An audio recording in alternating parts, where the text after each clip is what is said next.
The former President of the United States, Donald Trump, the projected winner of the New Hampshire Republican primary.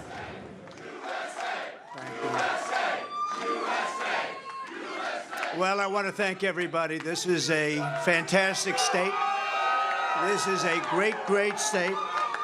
You know, we won New Hampshire 3 times now. Three. We win it every time. We win the primary. We win the generals. We've won it, and it's a very, very special place to me. It's very important. If you remember, in 2016, we came here and we needed that win, and we won by 21 points, and it was great. And today, I have to tell you, it was very interesting because I said, wow, what a great victory. But then somebody ran up to the stage all dressed up nicely when it was at 7. But now I just walked up and it's at 14. But she ran up when it was 7. And, you know, we have to do what's good for our party. And she was up and I said, wow, she's doing like a speech like she won. She didn't win, she lost. And you know, last week we had a little bit of a problem, and if you remember, Ron was very upset because she ran up and she pretended she won Iowa. And I looked around, I said, didn't she come in 3rd? Yeah, she came in 3rd. And then I looked at the polls. She was talking about most winnability, who's going to win, and I had one put up. I don't know if you see it, but I have one put up. We've won almost every single poll in the last 3 months against crooked Joe Biden, almost every poll. And she doesn't win those polls. And she doesn't win those. This is not your typical victory speech, but let's not have somebody take a victory when she had a very bad night. She had a very bad night. And you have the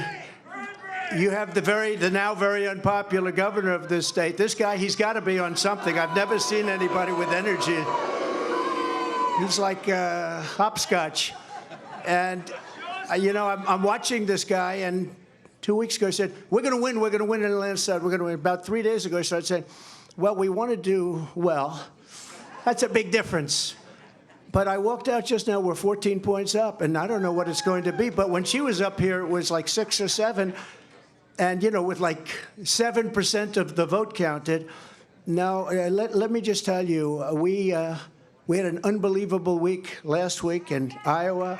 We set a record. It was the best in the history of the caucus, in the history. And I remember I sort of had the same feeling. I'm up and I'm watching. And I said, she's taking a victory lap. And we beat her so badly, she was, but Ron beat her also. You know, Ron came in 2nd and he left. She came in 3rd and she's still hanging around. The other thing, she only got 25% of the Republican votes. I don't know if you saw that. Tremendous numbers of independents came out because in this state, because you have a governor that doesn't frankly know what the hell he's doing in this state, in the Republican primary, they accept Democrats to vote. In fact, I think they had 4,000 Democrats before October 6th. They already voted. Now, they're only voting because they want to make me look as bad as possible. Because if you remember, we won in 2016. And if you really remember, and if you want to play it straight, we also won in 2020. By more. And we did much better in 2020 than we did in 2016. But as they said, we lost by a whisker, just by a whisker. No. But we can't let that happen. You know, you have to have people that speak up. I said, I can go up and I can say to everybody, oh, thank you for the victory. It's wonderful. Or I can go up and say, who the hell was the imposter that went up on the stage before and like claimed a victory? She did very poorly, actually. She had to win. The governor said, she's going to win, she's going to win, she's going to win. Then she failed badly. Now, I have here, if he promises to do it in a minute or less, but the only person more angry than, let's say me, but I don't get too angry, I get even. The only person... because he was there, and he did fantastically well, by the way, and then he endorsed me. And we don't have to talk about Tim Scott, who, by the way, just got engaged, we have to tell you. And that's more important than all of this stuff. But a man that got to know her very well is Vivek. I said, Vivek, go up and say a few words about it. He has to do it in 1 minute or less, and then we're going to just say, we had one hell of a night tonight. And one other thing, before Vivek comes, do you see that poll? We're going to put it up. We have beaten Biden. You could almost say, who can't? Who the hell can't? The man can't put two sentences together. He can't find the stairs off a stage. Who can't? But Vivek, 1 minute or less. Go do it, Vivek. What we saw tonight is America first defeating America last. That's what we saw tonight. If you want America last, you can go to Joe Biden. You got another candidate still apparently in the Republican primary. Cut your Social Security to fork over more money to Ukraine so some kleptocrat can buy a bigger house. Go to Nikki Haley. But you know who delivered a double-digit victory tonight? It is a double-digit victory as of right now, is this man, Donald J. Trump, the leader of America First. And that means something.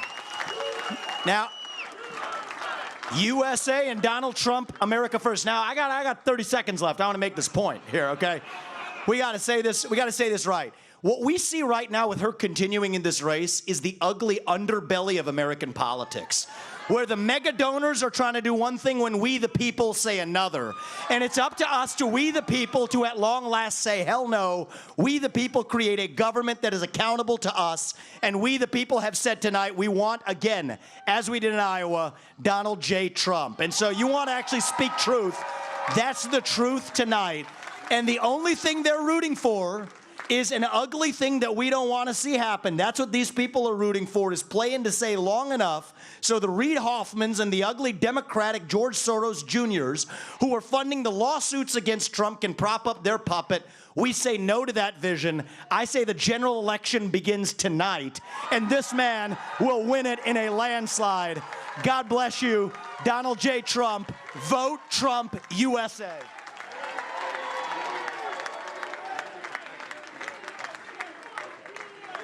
Very nice. Wasn't that nice?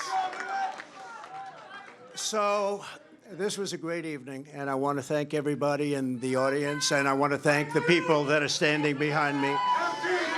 You know, I think we called it right. Immigration's a big deal, a very big deal. We have millions and millions of people flowing into our country illegally. We have no idea who the hell they are. They come from prisons, and they come from mental institutions, and it's just killing our country. And I'm talking about millions and millions and millions. They are drug dealers. They're everybody. And they come in just like walking right through. There's nobody to check, and there's nobody to vet. And we have a man with us tonight, Tom Homan, who is central casting. He's central casting. And I'd like you to say a few words about Remarks of the victor here in New Hampshire's Republican primary, former President Trump, at his watch party in Nashua, New Hampshire. And if you listen to Vivek Ramaswamy very carefully, apparently competition is the dark underbelly of American presidential politics. To discuss that and much more, I want to bring in Washington Post national political reporters Maeve Reston and Sabrina Rodriguez. It's great to have you both.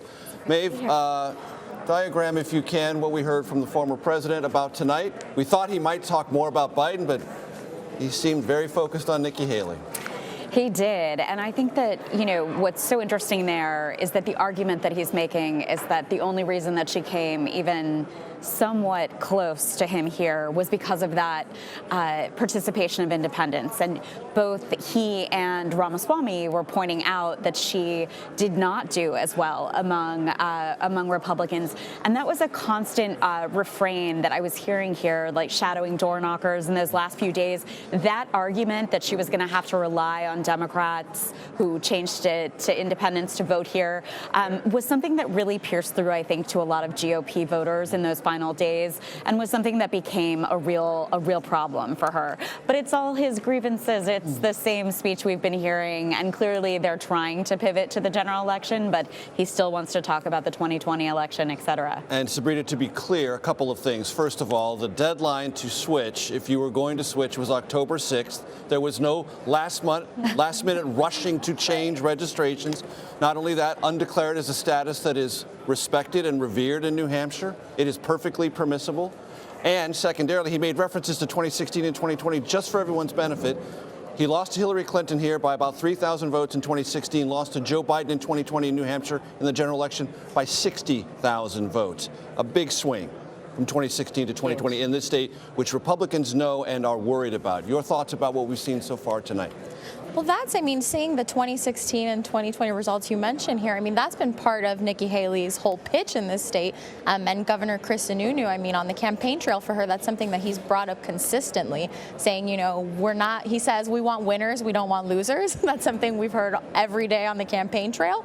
And really, that's kind of part of the message that we see from her, saying, we want to expand the electorate, especially in a state like New Hampshire with so many independent voters. We can do that in this campaign. And that's the argument they've been making, where the 2022 red wave didn't come to fruition. Republicans have seen consistent losses in places that they were so confident they'd be winning. And that's really part of the message that we're seeing from Haley. And Sabrina, something I heard from Republicans here is, a Republican running in a federal race in New Hampshire since 2016 hasn't won. They're 0 for 11. Mm-hmm. And they attribute at least part of that to the Trump overhang here in New Hampshire. Did you hear something to that effect as well? Absolutely. When you're talking to, consistent Republican voters in the state, you still hear that, strong Trump base that's very supportive of him and wants to see him win. But it's really those more moderate voters that have a strong presence in this state that are saying, we recognize that he's too extreme. We don't like the rhetoric. We don't want to see this going forward. We think that, a lot of them pivot to the general election the same way Trump did tonight, but in a different way. And they pivot to the general election saying, well, Haley would have a better chance of beating Biden. Maeve, I want to ask you about something, because Trump, if he knows anything, and he knows many things, but he knows a great deal about branding and owning a moment. He seemed a little angry that Nikki Haley tried to own the moment and tried to create her own brand. That's what you do in politics. If anyone knows that well, it's former President Trump. Yeah, absolutely. She has really shown herself to be such an agile competitor in this.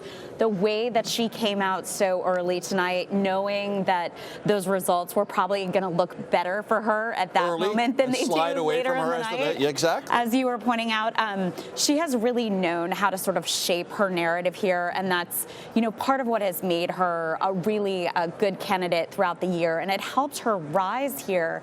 I do think, though, that, to your point, that this should be a little bit of a wake-up call to Donald Trump here in New Hampshire. Like, the fact that so many voters did come out, and we saw this huge turnout to essentially make a protest vote against Donald Trump. Maybe it wasn't about that enthusiasm for Nikki Haley as much, but that should be a little bit of a wake-up call for them about the amount of work that they're going to have to do in some of these other states in the general election. And Sabrina, yes, you can, and it's really important to do the delegate math and the base party math in a nomination fight. You have to take care of that business. But then you have to be able to think more broadly. And to Maeve's point, yes, they've done that first part, and they seem to be drilled down on that, but there's a whole other conversation that some of the results here tonight might suggest will be difficult for them come that general election contest. Absolutely. A lot of what we've heard from Trump and this politics of grievance that, he had in 2016, he definitely built on even further in 2020, and now in this campaign, there's no speech that doesn't start and end with him making a mention of immigration or making a mention of how horrible things are in the country. And I think as you head towards a general election, you're going to have to pivot in some sense to be able to say, we want to appeal to more moderate voters, or we want to appeal to that Republican who now might be anti-Trump and is weighing, a third-party bid. Because it's not just Trump versus Biden. It's a question of people deciding whether to stay home, or people deciding RFK Jr. or another candidate in this race. And Maeve, Finn and I were talking, Finn Gomez and I, before the former president came out. Would he sort of ignore Nikki Haley and just talk about Biden? Couldn't do that. She's not going away. No. So we're going to have a conversation. Yeah. I'm not saying it's going to get real or anything, but we're going to have a conversation in South Carolina. Absolutely. And you saw, her campaign manager today with that memo coming out and saying, we're in this for the long haul. The advisors to her super PAC pointing out, that independents can vote not just in Michigan, but a number of those Super Tuesday states. I think the conversation that was going on with Nikki Haley's donors leading up to this moment was, how wide a margin could she lose by here to keep on fighting, into South Carolina? And I think that, the other big question for her, because Nevada is such a non-factor this year, is how does she come out of this with a big enough burst of momentum to get those donations from Ken Griffin and the others who have been holding off? Do they really see a path for her at this point? And how do you sustain that for a month? I mean, that's very hard.